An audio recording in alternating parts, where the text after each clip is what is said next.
Alors, des mesures sanitaires, des mesures économiques également. Denis Jacquet, en tant qu'entrepreneur, vous êtes dans quel état d'esprit ce soir après avoir entendu le président, puisqu'on imagine qu'avec le couvre-feu, on le sait bien, qu'il va y avoir des entreprises qui vont être en grande difficulté?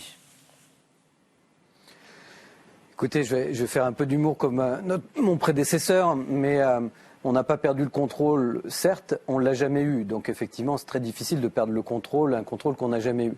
La deuxième chose, c'est qu'il a repris plusieurs fois le mot d'infantilisation pour dire qu'il n'en faisait pas. C'est exactement ce qui se passe quand on est en train d'en faire. Donc j'étais en train de discuter avec un ami au téléphone en venant dans le studio et en parlant de taxi, en disant mais j'ai l'impression d'avoir 5 ans, d'être de retour en maternelle et d'avoir un professeur qui m'explique, au bout de 6 mois de virus, où on n'entend parler que de ça tous les jours à longueur de temps, qu'il faut utiliser du gel hydroalcoolique ou des masques. Je me demandais vraiment si soit il pensait qu'il y avait 68 millions d'attardés mentaux ou si véritablement on était sourd depuis le début de la crise et qu'on n'avait pas compris le message. Moi, je retiens 3 termes. La première chose, c'est qu'on est définitivement et officiellement en dictature. Mais je pense qu'il faut qu'on arrive à prononcer ce mot aujourd'hui en France. On a commencé par nous consigner chez nous. On a continué en fermant les frontières. Je vous rappelle qu'aujourd'hui, au mois d'octobre, les frontières européennes sont toujours fermées. Il y a en gros, en dehors de l'Europe, 20 pays ou moins dans lesquels on a le droit de se rendre, ce qui est une première mondiale. On n'a jamais vu ça nulle part, sauf en période de guerre. Je vous rappelle juste qu'on n'est pas en période de guerre. Donc on est officiellement en dictature. D'autant que dans un process démocratique, vous le savez, normalement un maire qui est élu a le pouvoir sur sa ville, un président de région sur sa région, et qu'aujourd'hui, c'est à nouveau le pouvoir central parisien qui impose sa loi sans même concerter les élus locaux et les élus régionaux. La deuxième chose, c'est l'incohérence. Le médecin le rappelait tout de suite. Donc le virus, effectivement, commence à contaminer. Alors avant, au-dessus de 5000 personnes en regroupement, et puis tout à coup à 1000, parce que le virus, tout à coup, il attaque à 1001. Il est vraiment méchant, ce virus. Tout à coup, tous les 2 mois, il change de cible, il change de volume. Il faut s'y adapter.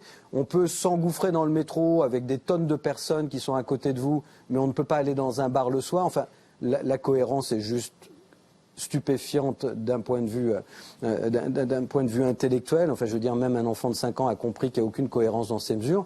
Puis la troisième chose, c'est l'inconscience. Et là, pour répondre à votre question, c'est pas que ça va avoir un impact sur les entreprises. C'est qu'aujourd'hui, on estime qu'il y aura entre 61 et 64 000 entreprises de moins de 20 salariés qui vont fermer dans les 2 prochains mois, et on pense que ce chiffre va peut-être doubler à partir du mois de janvier, le temps que les tribunaux assument les liquidations judiciaires. Même chose, et je crois que c'est le professeur Toussaint qui le rappelait sur un plateau sur lequel j'étais avec lui il y a très peu de temps. Il rappelait que 17 millions de passages dans les clubs de gym depuis le mois de juillet, 200 contaminations, et sous le contrôle du docteur, un contaminé n'est pas un malade puisqu'il peut être totalement asymptomatique, et pourtant on ferme les clubs de gym. Donc voilà, on peut aller dans le métro mais pas faire de la gym. Si on est assis, le virus passe au-dessus. Si on est debout, il passe sur le côté, mais tout à coup à 22 h il attaque.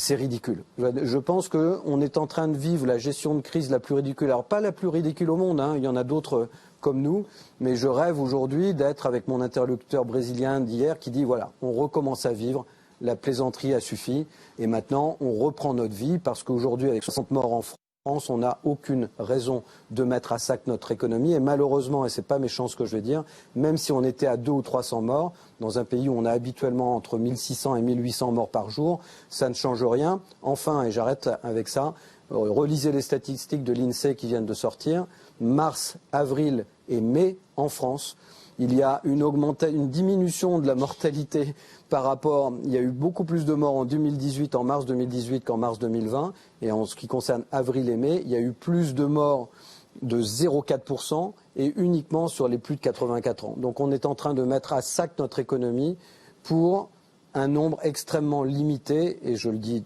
avec toute la réserve et toute l'humanité du monde, un nombre extrêmement limité. Pour quelques centaines de patients, on est en train de condamner 68 millions d'individus.